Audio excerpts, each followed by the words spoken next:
Museu de Geologia. Museu Martorell. Museu de Geologia.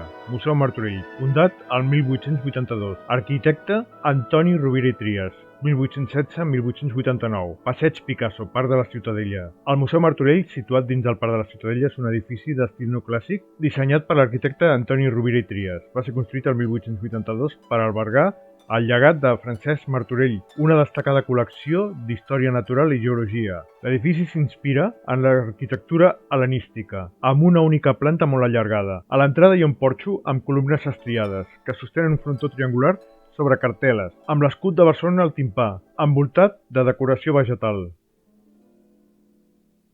Museo de Geología. Museo Martorell. Fundado en 1882. Arquitecto Antoni Rovira i Trias. 1816-1889. Passeig Picasso, Parc de la Ciutadella. El Museo Martorell, situado dentro del Parque de la Ciudadela, es un edificio de estilo neoclásico, diseñado por el arquitecto Antoni Rovira i Trias. Fue construido en 1882 para albergar el legado de Francesc Martorell, una destacada colección de historia natural y geología. El edificio se inspira en la arquitectura helenística, con una única planta muy alargada. En la entrada hay un porche con columnas estriadas que sostienen un frontón triangular sobre cartelas, con el escudo de Barcelona en el tímpano, rodeado de decoración vegetal.